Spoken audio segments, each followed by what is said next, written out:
৪৭১ run করেও হারল ভারত। হেডিংলির ঐতিহাসিক মাঠে দুদিনের মধ্যেই ঘুরে গেল ম্যাচ। কি এমন হলো যা ভারতকে ম্যাচ থেকে ছিটকে দিল?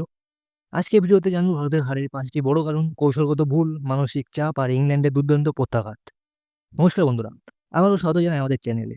আজ আমরা আলোচনা করব ভারতের হেডিংলি টেস্টে হারের কারণ নিয়ে।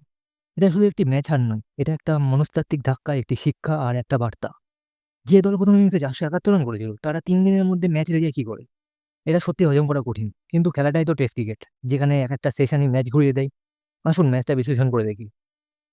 কারণ ১, ভারতের ব্যাটিং বিপর্যয়। তৃতীয় দিনে ভয়ঙ্কর ধস। তৃতীয় দিনের তৃতীয় সেশনে এখানে ভারতের রান ছিল ২৮৭ রানে ৩ উইকেট এবং ব্যাট করছিলেন কে রাহুল এবং ঋষভ পান্ত। কিন্তু এরপর পরপর উইকেট পড়ে যায় যেন তাসের ঘরের মতো। রাহুল, প্রথমে রাহুল, তারপর ঋষভ পান্ত, তারপরে করুণ নায়ার এবং তারপর জাদেজা। মাত্র ৪১ রানেই পড়ে যায় ৭ উইকেট এবং ২৮৭ রানে ৩ উইকেট থেকে ভারতের রান গিয়ে দাঁড়ায় ৩৬৫তে ১০ উইকেট। এমন ধস সাধারণত দেখা যায় না ভারতের মতো দলের কাছ থেকে।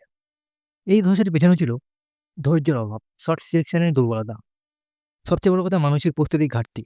এবং স্টোকস বুঝেছিলেন যে ভারত আত্মতুষ্টিতে ভুগছে, আর সেখানে আঘাত এনেছিলেন তিনি। কারণ ২, বোলিং কৌশলের সীমাবদ্ধতা। জাসপ্রীত বুমরা ৫ উইকেট নিয়ে দারুণ বোলিং করলেও বাকিরা মোটেও সমান তালে সাপোর্ট দিতে পারেননি। এখানে সিরাজ এবং প্রসিদ্ধ কৃষ্ণা বোলিং ছিল অনুপ্রাণহীন। এছাড়া জাদেজাকে দলে রাখা নিয়ে বড় প্রশ্ন দাঁড়িয়েছে। লেন্থ এবং লাইন ছিল বেশিরভাগ সময়ই ভুল ফাস্ট বোলারদের। এমনকি শার্দুল ঠাকুরও বেশ সাধারণ লেগেছিলেন।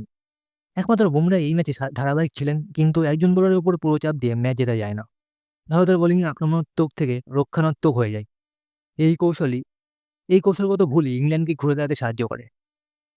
কারণ ৩, ইংল্যান্ডের পাল্টা আক্রমণ, অলি পোপ এবং ব্রুকের মাইন্ডসেট। হ্যারি ব্রুক ম্যাচের গতি পাল্টে দেন। ইংল্যান্ডের প্রথম ইনিংসে অলি পোপের ১০০ রান এবং হ্যারি ব্রুকের দুর্ভাগ্যজনক ৯৩ রানের কারণে ইংল্যান্ড পৌঁছাতে পারে ৪৬৫ রানে এবং ভারতকে একেবারে চাপের মুখে ফেলে দেয়। এবং ততক্ষণে ভারতের উপর অনেকটা প্রেশার এসেও গেছিল। হ্যারি ব্রুক এবং অলি পোপের ইন্টেনশন ছিল খুবই স্পষ্ট, হার তো হার, আগে আক্রমণ। ওদের সেশন 2, সেশন প্ল্যানিং এবং আগ্রাসন ভারতের কনফিউজ মাইন্ডসেটের বিপরীতে দাঁড়িয়েছিল।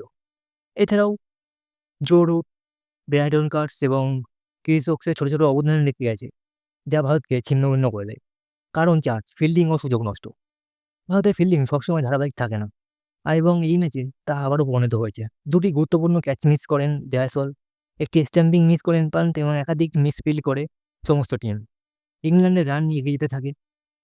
টেস্টে এরকম ছোট ছোট ভুলই বড় ব্যবধান তৈরি করতে পারে। কারণ ৫, পিচ রিডিং ভুল, টিম সিলেকশনের প্রশ্ন। ভারত হয়তো ভেবেছিল হেডিংলির পিচ বেশি স্পিনে সাহায্য করবে না, তাই অক্ষর প্যাটেল বা কুলদীপ যাদবের মধ্যে কাউকেই নেওয়া হয়নি এবং জাদেজার সঙ্গে একটি স্পিনারের মাধ্যমেই ভারত প্রথম টেস্টে নামে। কিন্তু পরে দেখা যায় বল ঘুরছিল, গ্রিপ করছিল। এরকম পরিস্থিতিতে অক্ষর প্যাটেল বা কুলদীপ যাদবের সাথে জাদেজা সঠিক কম্বিনেশন হতে পারতেন। তাছাড়া শার্দুল বা সিরাজের জায়গায় একজন অতিরিক্ত ব্যাটারকে রাখলে হয়তো দ্বিতীয় ইনিংসে কিছুটা ভরসা থাকত। পিচ রিডিংয়ে ভুল এবং খেলোয়াড় নির্বাচনেই ভারতের হারে অন্যতম বড় কারণ হয়ে দাঁড়ায়। শিক্ষা ও ভবিষ্যতের প্রস্তুতি। এই ম্যাচ থেকে ভারত অনেক কিছু শেখার আছে। আত্মতুষ্টি নয়, পরিকল্পনা অনুযায়ী খেলা এবং মানসিক দৃঢ়তা, এই ৩ জিনিস ছাড়া বিদেশের মাটিতে জেতা অসম্ভব। তাছাড়া দ্বিতীয় টেস্টে কী বদল হতে চলেছে তা নিয়ে একটি ভিডিও অবশ্যই আসতে চলেছে পরে। যাই হোক বন্ধুরা, আপনারা কি মনে করেন ভারতের হারের আসল কারণ কী ছিল? নিচে কমেন্ট করে অবশ্যই জানাবেন। ভিডিওটা ভালো লাগলে লাইক দিন, চ্যানেলটি সাবস্ক্রাইব করুন এবং আমাদের সঙ্গেই থাকুন। ভারতের দ্বিতীয় টেস্টের বিশ্লেষণের জন্য দেখা হবে আবার।